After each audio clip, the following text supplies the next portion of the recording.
Imagina que vives en un pueblo donde la Navidad nunca termina. Hoy es día de vivir del cuento.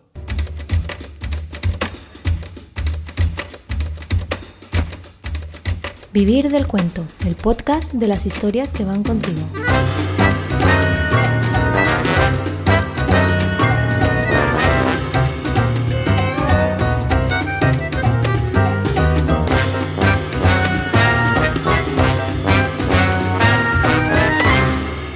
Hola, soy Robert Sendra y os doy la bienvenida a Vivir del Cuento, el podcast que el día 8 de cada mes os descubre un nuevo relato sonoro y entrevista al autor o autora que hay detrás de la historia. Si también sentís que el día a día os está alejando de vuestra pasión por la literatura, respirad hondo, cerrad los ojos y abrid la mente. Un nuevo cuento está a punto de cobrar vida. Me hace mucha ilusión el episodio de hoy porque volvemos a tener un cuento especial de Navidad.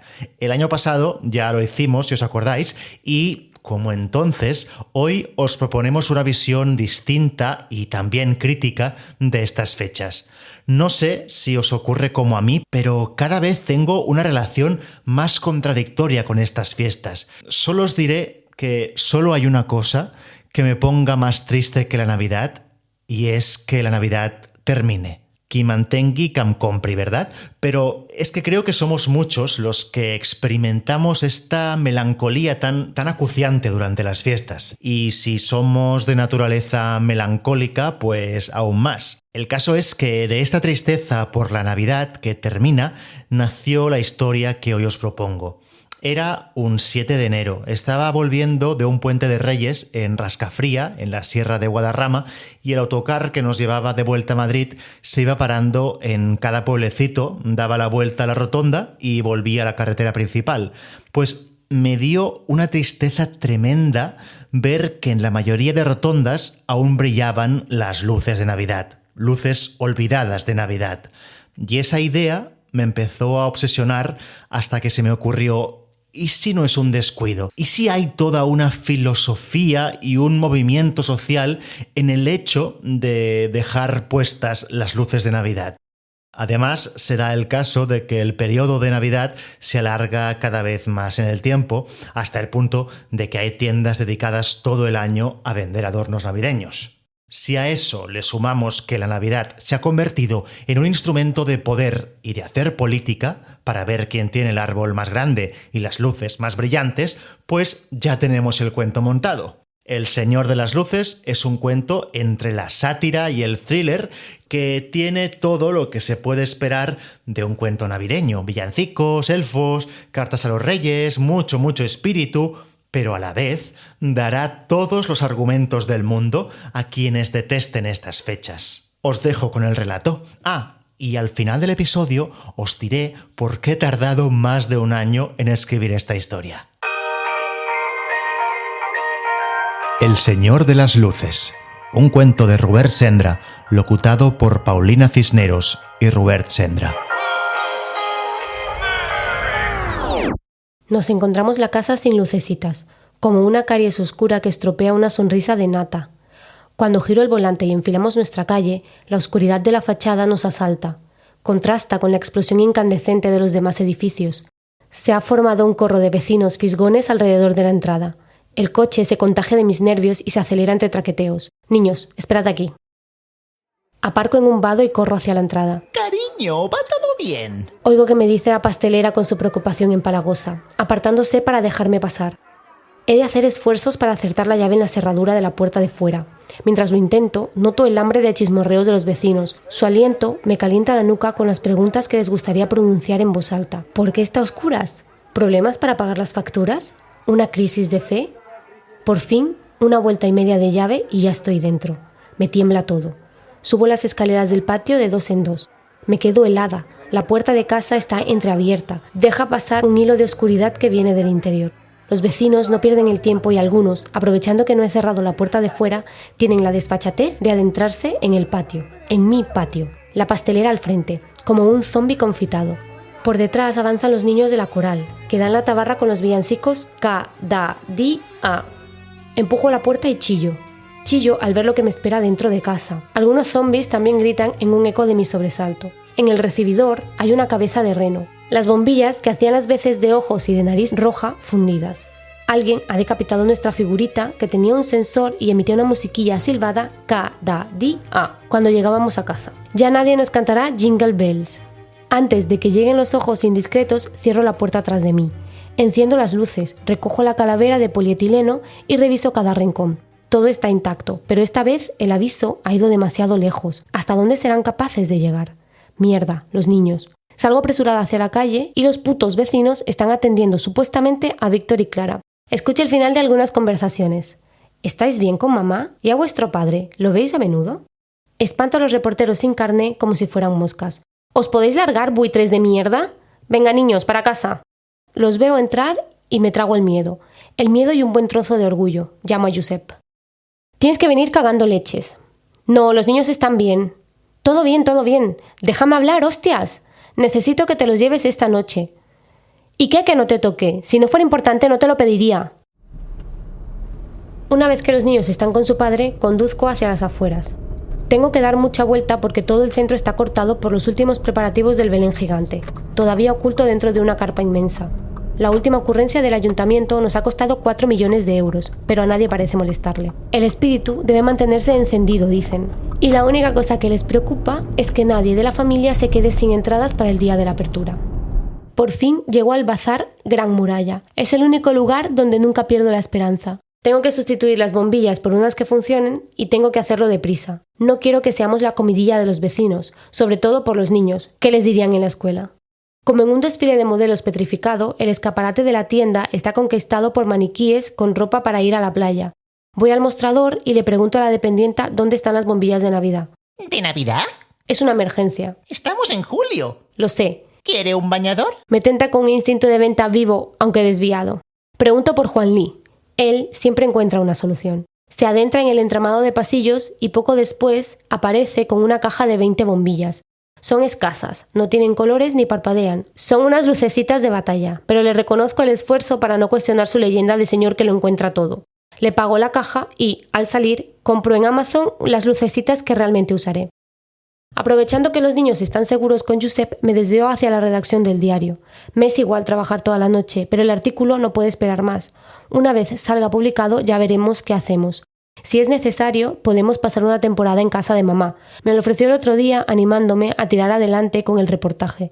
Y yo pensé que tenía razón, que después de 22 años cubriendo cabalgatas reales y sustituciones de alumbrados, no lo podía dejar escapar.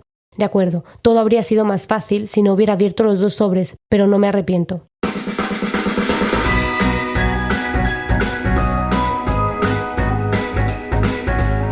Ese día el amigo invisible era con los vecinos. Como cada primera semana de mes nos tocaba hacer de anfitriones.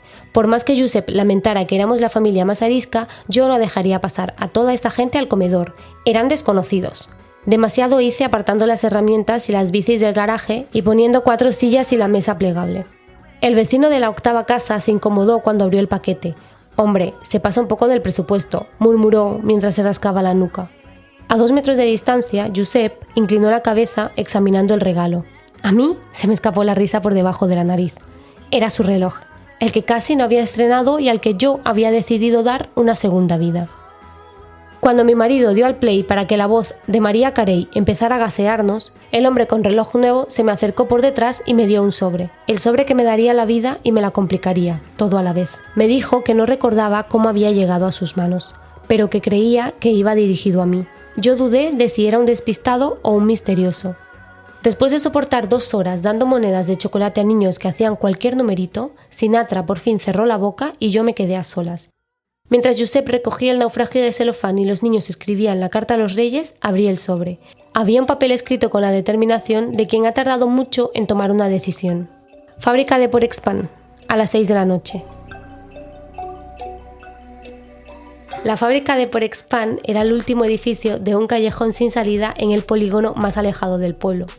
Las 6 de la noche era la hora en que oscurecía. ¿Cómo podía negarme? Aparqué frente a la factoría. Un lago delante de la entrada y una cascada iluminada con tonos dorados contrastaba con el vacío de los locales abandonados del resto de la calle. Mientras muchos industriales habían tenido que plegar velas, la empresa se había reconvertido al sector de las bolitas de plástico y ahora vivía una época dorada. Se tenían que embalar muchos paquetes y montar decorados nevados. Los últimos trabajadores salieron de la nave y se alejaron en la oscuridad camino a la parada de autobús. Di un bote cuando alguien golpeó la ventana del coche. El vaho no me dejaba ver quién había al otro lado. Una vez recuperado el aliento, bajé el cristal. Era una mujer de unos 50 años. No la reconocí, porque la bufanda le llegaba por encima de la nariz. No hacía tanto frío. ¡Abre las puertas! Ordenó. Sí, ¿y qué más? La mujer oteó la calle a ambos lados. ¿Qué quieres que te haga? En este pueblo no hay delincuencia, ¿recuerdas? Calculé que no era el momento de hacerme la dura. Desactivé el dispositivo de seguridad. Ella abrió la puerta trasera y se sentó en un rincón inalcanzable para el retrovisor. No te gires. Entendido. ¿Eres la de la carta? Solo oía su respiración. ¿Para qué me has hecho venir? Quiero hablarte de Rudolf. Rudolf Sánchez. ¿El alcalde? No es lo que aparenta. Tiene poco de Papá Noel. Me olía el peligro. Si la conversación continuaba por el mismo camino, me podía meter en un buen lío. Y no solo yo. Es político, tendrá sus trapos sucios, como todos. Es mucho más que eso. Había rumores, por supuesto. Rumores que todos habíamos decidido ignorar para preservar el espíritu. Sal del coche, por favor. He estado leyendo tus reportajes. Hurgó ella. Buenísimo el de la rifa de Navidad del verano pasado. Debes de estar orgullosa. Antes de abrir la puerta, la mujer me acercó un sobre, el segundo sobre del día, y dijo: Ahora tendrás pruebas. ¿Qué harás? ¿Las guardarás en un cajón? Apreté los dientes, con los ojos clavados en la cascada dorada.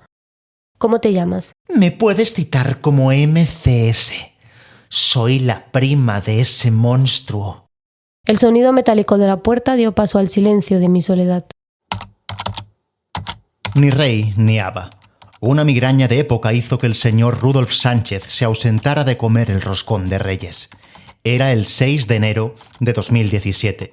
Se disculpó ante sus dos únicos invitados, su hermano, hoy desaparecido, y una prima lejana con quien no sabía de qué hablar.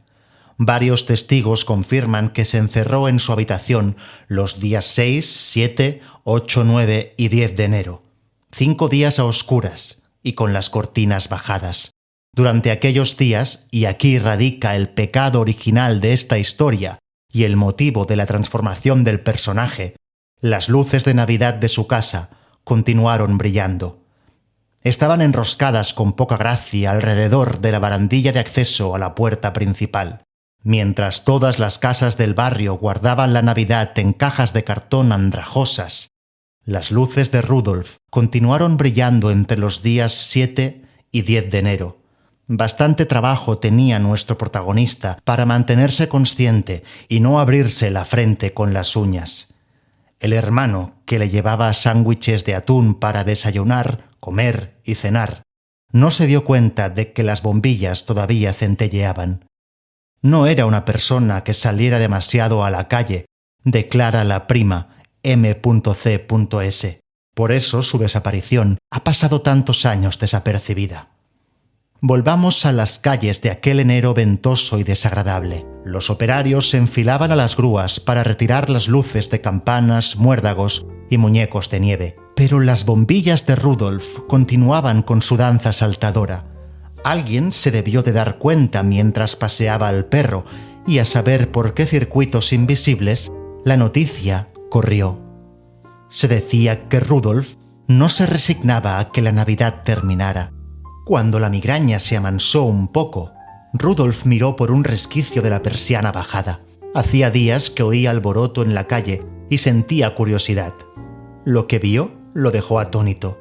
Había mucha gente frente a su casa, formando una media luna alrededor de la barandilla con lucecitas y cantando villancicos. Rudolf se frotó la cara. La migraña puede dejar un rastro de alucinaciones. Pero volvió a observar y la cincuentena de personas continuaba allí. Rudolf abrió la ventana y oyó cómo cantaban Noche de Paz al unísono. Era 10 de enero. El futuro alcalde se encontraba mejor, pero no salió de casa ni quitó las luces. No echó a todos aquellos nostálgicos de la Navidad.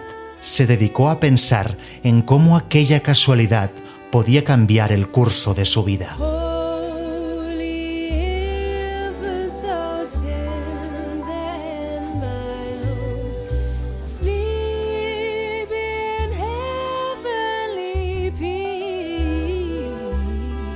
Ya es oscuro y en la redacción no queda nadie. Dejo el bolso en cualquier sitio y enciendo el flexo del escritorio. Abro el primer cajón. Las fotos continúan allí, suspiro, pero el suspiro se me atraganta cuando de repente se abre una puerta detrás de mí en medio de la oscuridad. ¡Eva! ¿Qué haces aquí? Un salto del espanto, eso es lo que hago. ¿Y tú? El silbido de la cadena del lavabo me responde. ¿Aún con esto? Se lamenta González al ver el sobre. Tiene que salir mañana. Pero si la edición ya está en imprenta. Me da igual, me quema en las manos. González se ajusta bien el pantalón alrededor de la cintura convexa. No estoy de acuerdo. El tema está verde, muy verde. ¿Qué tienes? ¿Unas fotos antiguas? ¿Unas declaraciones vagas? Varias fuentes me han confirmado la versión. Protesto. Niega con la cabeza. ¿Tan importante es? Somos un diario local, chato. ¿Cuándo hemos tenido una historia más relevante que esta? González alza las manos en señal de rendición. Mira, haz lo que quieras. Acabó abarrancado en esta empresa hace décadas y no está dispuesto a perder el tiempo en discusiones deontológicas. Pero recuerda que estamos en año electoral. Esto puede traer cola. Bastante que lo sé. Bastante que lo saben mi reno decapitado y mi fachada sin luces. Cuando González ya se ha ido, enciendo el ordenador y abro el documento Word en el que hace medio año que trabajo. Conviene aquí que nos paremos a conocer un poco mejor a Rudolf. No el que sale en el semanario municipal, ni el que hace discursos vacíos en la inauguración anual del árbol de Navidad más alto del mundo. ¿Quién es realmente Rudolf Sánchez? Nació en 1962, hijo de una camarera y de un hombre que se largó antes de que él naciera. Ni de letras ni de números, sus certificados académicos muestran un rendimiento suficiente, pero sin nada que llame la atención. La muerte inesperada de su madre acaba con la voluntad de Rudolf de estudiar en la universidad. Debe cuidar a su hermano. Rudolf no tiene amigos, no hay rastro de parejas, no se apunta a bailes de salón ni a cerámica para conocer gente. En lugar de eso, encuentra su ambiente en la asociación de vecinos del pueblo. Siempre pensamos que era sexual y difícilmente habría encontrado a alguien que lo quisiera con el tufo que le hacía el aliento. Confiesa una antigua compañera de la asociación que prefiere mantenerse en el anonimato. Con una media de edad en la entidad que rondaba la sesentena, un hombre de 30 años como Rudolf tampoco tenía alicientes para buscar su media naranja. Sí encontró, en cambio, una manera de hacer acto de presencia en el mundo. Rudolf se ató a un árbol para reclamar que el ayuntamiento arreglara los adoquines de la calle Mayor, acampó en el campo de golf de Massanet para exigir su cierre, secuestró durante 15 horas el pleno municipal para que aprobara el soterramiento de las líneas de alta tensión. También coqueteó con causas lejanas y extrañas como la abolición de la caza de ballenas. Se notaba que al principio no tenía convicciones, solo quería hacerse querer, pero poco a poco empezó a creerse sus argumentos, declara el expresidente de la asociación Joan Manel Jornet, hoy exiliado en el pueblo de al lado. Ninguna de estas acciones tuvo resultados palpables. De todas las batallas perdidas, la más dolorosa para Rudolf y los ancianos de la asociación fue el fracaso de la manifestación contra la Navidad y el consumismo. Sí, lo han leído bien. No soy la primera redactora que lanza esta acusación, pero esta vez hay pruebas. La fotografía que acompaña este artículo. Llamo a Joan Manel para avisarle de que el artículo saldrá mañana, pero no responde. El estómago protesta. Los gruñidos gástricos no han dejado de incordiarme desde la última presentación con periodistas que organizó el ayuntamiento. Era un acto como cualquier otro, pero yo no era la misma. Desde que preparaba el reportaje sobre Rudolf, me había leído y releído los presupuestos municipales. Había constatado que, año tras año, la Navidad había ido ganando terreno en las cuentas. ¿Qué sentido tenía quemar las arcas en correfocs, carrozas de carnaval y butifarradas populares si nada es tan dulce y cálido como sentarse en las faldas de Papá Noel para confesar tus deseos? Durante la investigación había caído en un laberinto de horas intempestivas y despertadores confundidos. Me sentía vigilada cuando una mujer se sentaba en el banco de al lado en un parque o cuando me cruzaba la mirada con alguien en el ascensor. Los somníferos me envolvían dentro de la cama y me hacían llegar tarde a todas partes. El alcalde me miró de soslayo cuando entré en el pabellón con discreción, pero no interrumpió su discurso. No es solo una pista de hielo, no. De lo que se trata es de generar puestos de trabajo, de consolidar una marca mundial para nuestra población y de prolongar el espíritu en todos los rincones, cada día, dentro de todos. Los aplausos de los demás periodistas me punzaron como una lluvia de agujas. A nadie le sorprendió que la inauguración llegara casi en primavera. Los cerezos ya habían hecho flor. Hacía poco, antes de abrir el maldito sobre, yo me habría sumado al clamor. Habría aplaudido porque el de al lado aplaudía y porque no quería ser el aguafiestas. Esa vez, en cambio, alcé la mano. Rudolf Sánchez levantó las cejas y se giró hacia su asesora, que se encogió de hombros y se vio obligada a darme la palabra con una expresión de indigestión. Buenos días, señor Sánchez. Enhorabuena por esta inauguración. Empecé un poco por costumbre y también para aligerar el peso de todos los ojos que me escrutaban. Me gustaría saber si han hecho una evaluación del coste ambiental que supondrá la pista de hielo. Las cabezas de mis colegas se giraron hacia Rudolf, que se acarició la barba blanca y se refugió en la revisión de unos papeles para ganar unos segundos. Bueno, sí, claro, siempre nos aseguramos de contar con la tecnología más moderna y eficiente para minimizar el impacto en el medio ambiente. Un calor interior me subió desde el estómago y me empujó a continuar. Me he estado revisando la documentación y el grupo electrógeno para hacer funcionar la pista consume el equivalente al gasto energético mensual de 40 hogares. ¿Piensan mantener la pista abierta durante todo el año? Bien. Los comerciantes querrán que la clientela llegue todo el año, ¿verdad? ¿La inauguración está relacionada con las elecciones del próximo septiembre? Insistí. Señora Giraud. El cuerpo rechoncho de Rudolf se recolocó sobre la silla antes de pasar al ataque. Hay un amplio consenso entre la ciudadanía sobre el beneficio de acoger la Navidad todo el año. Todo el mundo sabe que eso conlleva algunos sacrificios, pero le aseguro que la huella ecológica solo preocupa a los cascarrabias que se sentirían más felices en la grisura de una ciudad cabizbaja que en la sonrisa de un niño en la cabalgata. Me gustaría pensar que usted no es de ese tipo de personas, pero francamente me preocupa lo que he oído hoy. Un revuelo se extendió dentro de la sala. Algunos colegas hicieron anotaciones en sus libretas, otros me dispararon un flash. Si algo había aprendido en las últimas semanas era que más valía que el alcalde no te señalara, pero la investigación había sacado las esposas a la periodista que un día quise ser, y ya no quería volver atrás. Algo, como por ejemplo las 7 llamadas perdidas que no contesté, me decía que González no estaba satisfecho con mi despertar vocacional. Cuando volví a casa después de la rueda de prensa, Josep tampoco se mostró eufórico. ¿Se puede saber qué has hecho? Desde su jersey de lana color burdeos, me recibió poniéndome la pantalla del móvil a un palmo de la cara.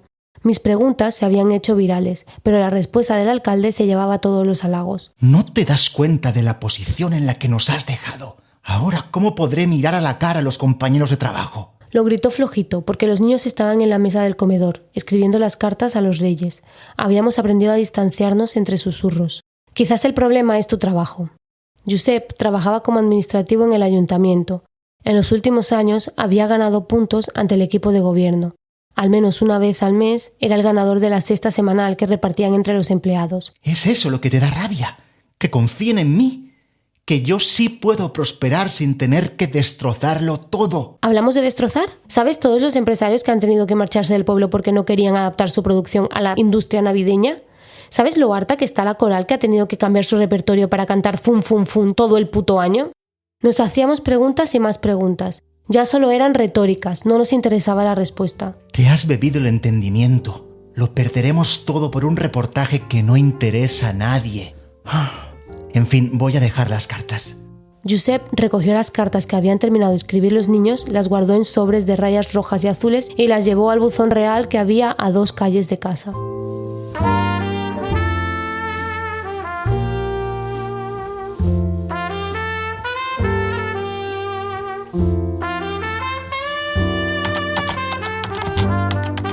El golpe de efecto final llegó en el mes de abril.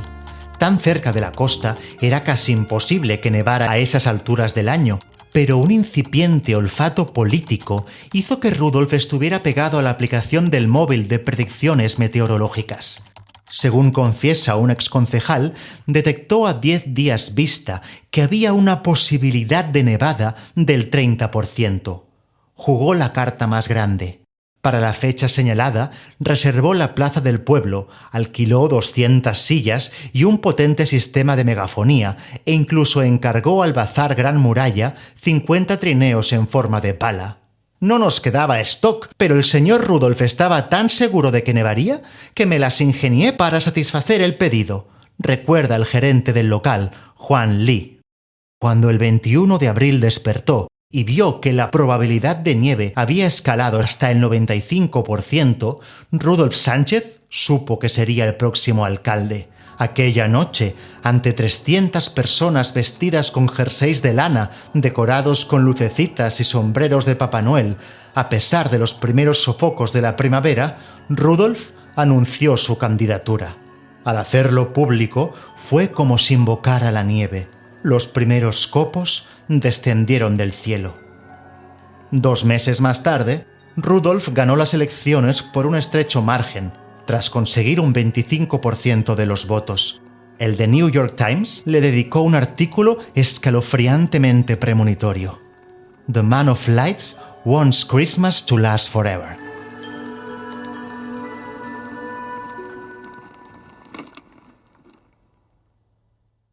Guardo el documento. Ahora solo faltaría que se me borrara. Cojo la foto y me la llevo a la cafetera. Sé que la debo proteger. Mientras la máquina escupe 2 hilos de café, la vuelvo a mirar. En un tono amarillento, como quemado por el sol, aparece Rudolf, montado sobre un abeto de Navidad que alguien ha tirado al suelo. Alrededor hay un rastro de bolas, estrellas y purpurina que se han esparcido por la caída. Detrás hay 2 personas. La más intrigante es su hermano, siempre a la sombra, Klaus Sánchez. Es la pieza que nunca termina de encajar. Una piedra en el zapato para todo aquel que ha intentado acercarse a la historia oscura de la familia. Rudolf siempre ha dicho que está en tratamiento en un centro de salud mental, pero nunca ha concretado la ubicación. Cuando investigaba para el reportaje, llamé a todos los centros psiquiátricos de la provincia. Ninguno de ellos me pudo confirmar, aunque fuera de manera extraoficial, que hubiera un Klaus Sánchez internado, y eso que el nombre era difícil de olvidar. Por lo tanto, tiré del hilo de la tercera persona de la fotografía. La hemeroteca me reveló que se llamaba Joan Manel Jornet y había sido el presidente de la Asociación de Vecinos. Era una persona comprometida, con una reivindicación distinta para cada día del año y una presencia constante en los diarios. Había sido mentor de Rudolf, le había explicado qué hace un interventor municipal o qué regula un plan de ordenación urbanística, pero se había ido del pueblo de forma repentina. Por suerte, solo tuve que entrar en Facebook para encontrar su perfil. Se había instalado en la ciudad vecina, trabajaba de mecánico y no quería saber nada de la política, pero después de unos cuantos mensajes y algunas llamadas, sucumbió. Me citó en una cafetería de su ciudad de acogida. Solo me separaban 3 kilómetros del lugar acordado, pero llegar me llevó un buen rato, porque 2 agentes de sombrero verde puntiagudo me estuvieron siguiendo desde que cogí el coche. Por suerte, los uniformes de la policía municipal no eran adecuados para misiones de incógnito, y un pueblo rendido a los desfiles diarios de pajes reales era un escenario propicio para despistar a cualquier perseguidor. Pensaba que no llegaría. Me recibió Joan Manel. Tenía la mirada miope, el cabello despeinado de ideas y unas cuantas lecturas acumuladas en sus gafas gruesas. Vi claro que era un idealista que no había podido contener el pragmatismo atropellador de Rudolf. Disculpe, creo que me están investigando. Se quedó helado. ¿La han seguido? Le conté la maniobra de distracción que había tenido que llevar a cabo por las calles del pueblo. Le pregunté sobre su relación con Rudolf. Me explicó que al inicio del mandato tenía esperanzas en él, a pesar del delirio navideño, porque por fin alguien del movimiento asociativo había llegado al poder. ¡Qué equivocado estaba! Muy pronto llegaron las reasignaciones presupuestarias. ¿Cómo dice? Todo para la Navidad. Nada para ninguna otra cosa.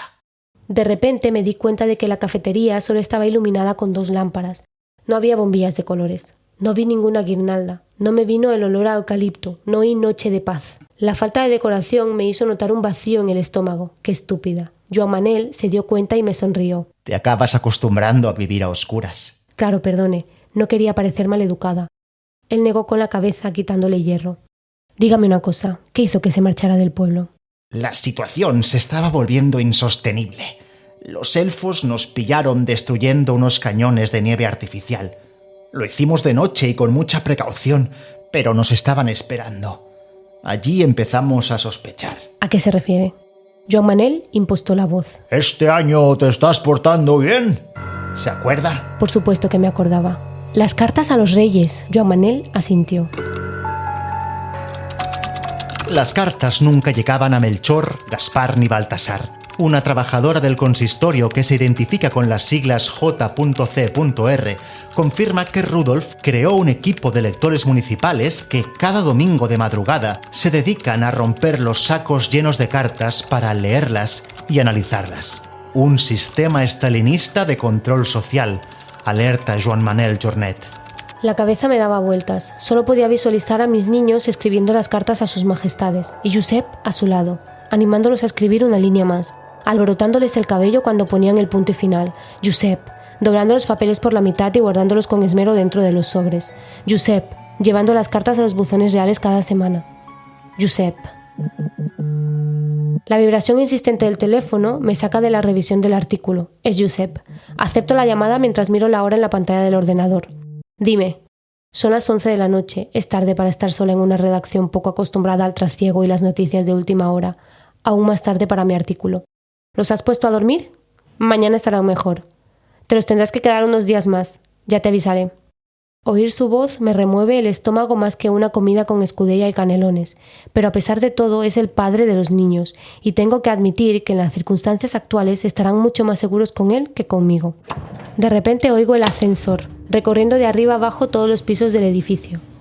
Sí, estoy en el diario. No lo sé. Terminaré cuando haya terminado. La conversación con Josep se me empieza a atragantar, como todas las que mantenemos durante más de 3 minutos seguidos. Antes no nos pasaba. Ahora nunca sé cuándo se preocupa por la familia o cuándo me intenta extraer información. Siempre me ha perjurado que nunca habría usado a los niños para espiar mi investigación periodística ni para explicar nada comprometido a la alcaldía. Quizás es sincero, pero he perdido las ganas de comprobarlo. ¿Cómo me puedes decir que no me meta en problemas? ¿Recuerdas lo que siempre me decías? No sé qué historias de que yo valía para algo más que para hacer noticias de los plenos municipales y del encendido de luces. Cuelgo el teléfono para dejar su mierda de frase a medias. Sé que no piensa lo que ha estado a punto de decirme. ¿Que antes no tenía responsabilidades, hijos? Me agradecerá que haya abortado la culminación de su transformación en un machista retrógrado fanático de la Navidad. Pongo punto final al artículo, ya no tengo fuerzas para mejorarlo. Lo imprimo para hacer un repaso final. Espero unos segundos hasta que al otro lado de la redacción suena la impresora sacudiéndose la pereza. Guardo las fotografías y la documentación en el primer cajón del escritorio y lo cierro con llave. Vuelvo a llamar a Joan Manel, pero ahora tiene el móvil apagado. Bebo de un sorbo el café frío y me levanto para recoger las hojas. Cerca de la impresora me quedo paralizada cuando veo una sombra corpulenta que me da la espalda. Me palpo los bolsillos buscando el móvil. No lo llevo, o sea que retrocedo con cuidado para no hacer ruido. Un gruñido del suelo de parqué me delata. La sombra monstruosa se gira hacia mí y una sonrisa de golosina rompe la oscuridad.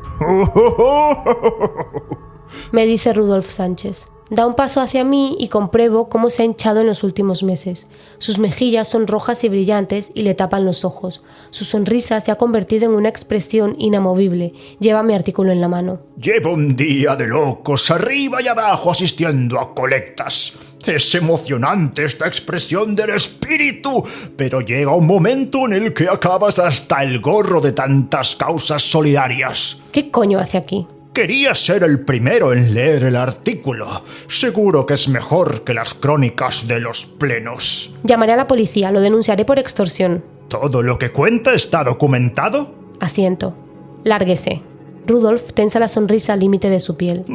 Me juego lo que quiera, que por más completo que sea, el artículo tiene que soportar una laguna dolorosa. ¿Me equivoco?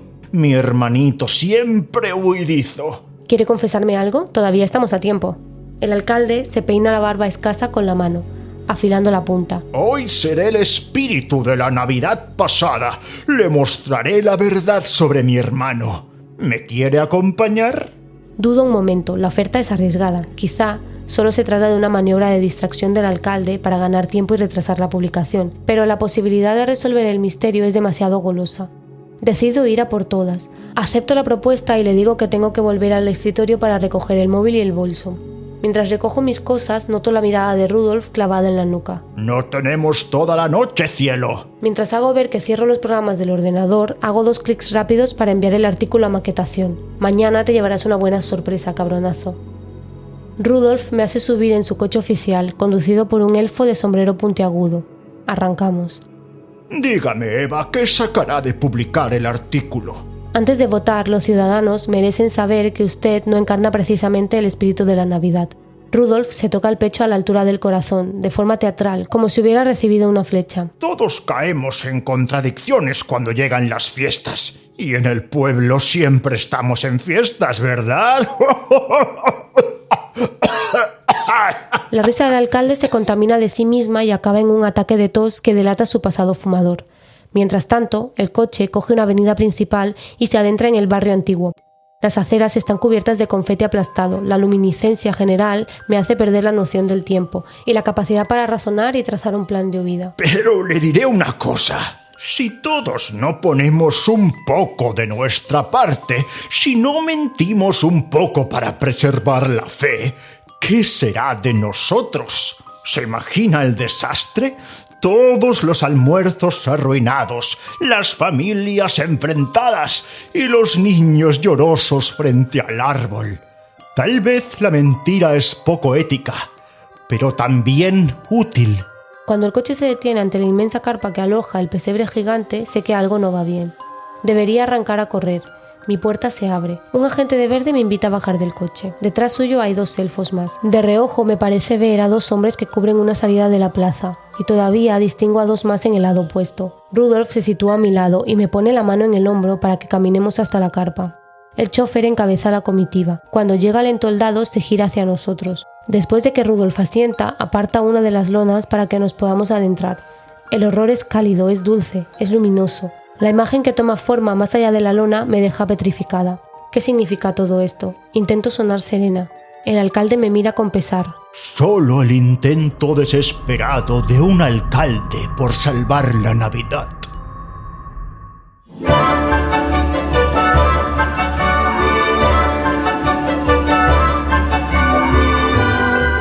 Josep ha puesto una falda roja de tula clara y a Víctor la camisa de los muñequitos de nieve. Piensa que los niños han tenido suerte de estar hoy con él porque si fuera por su madre se habrían quedado en casa a jugar a la consola y se lo habrían perdido.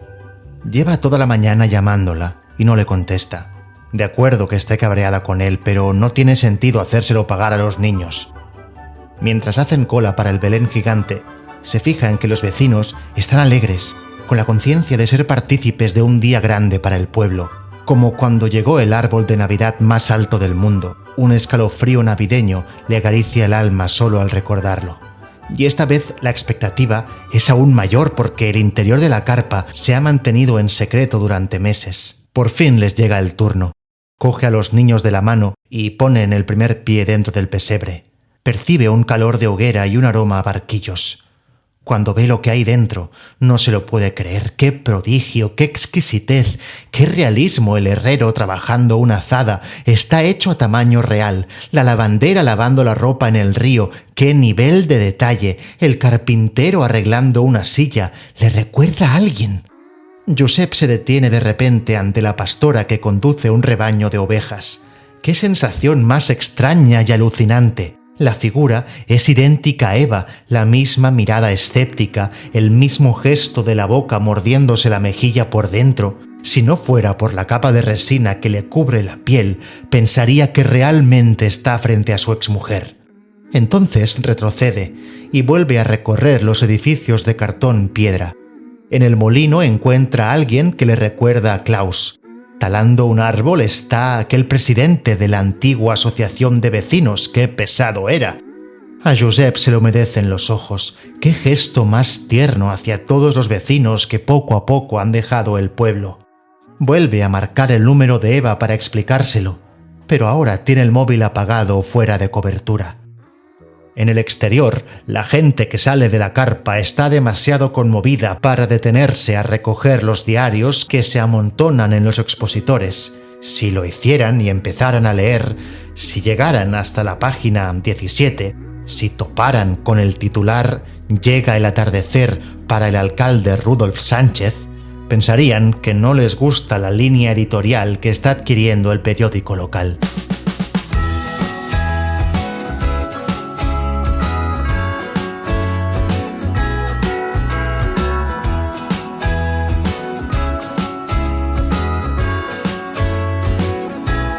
Jingle bells ringing in my ear. Jingle bell, a sound that's oh so dear. Frosty the snowman is all around town.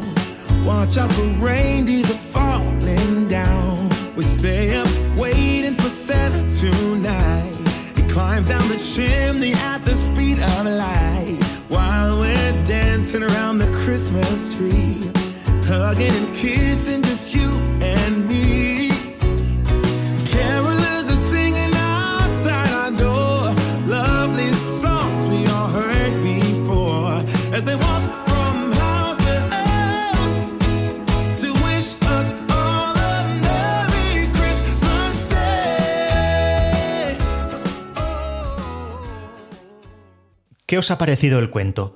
Si me seguís en mi canal de Instagram de autor, robert.sendra, es posible que os resulte familiar porque el año pasado publiqué en catalán El Senyor de les Llums por fascículos en formato calendario de Adviento, pero me di cuenta de que el cuento tenía muchos problemas, le faltaba ritmo, tensión y misterio. Era demasiado periodístico y enciclopédico. Por eso lo llevé a mi taller de cuentos de confianza para reescribirlo. Y os tengo que decir que nunca he vivido de una forma tan intensa y tan satisfactoria el duro proceso de reescritura. Usé todos los elementos y el universo que ya había creado para el cuento original, pero los puse al servicio de una historia mucho más pulida en la que lo más importante era resolver los misterios y saber si la protagonista se salía con la suya. Me encantará que me digáis qué os ha parecido este cuento que he tardado más de un año en escribir. Lo podéis compartir, lo podéis comentar y lo podéis hacer llegar a mucha gente. Yo os estaré infinitamente agradecido. Y ya sabéis que si no os queréis perder nada del podcast, os podéis suscribir en la newsletter gratuita de Vivir del Cuento en vivirdelcuento.es/suscríbete.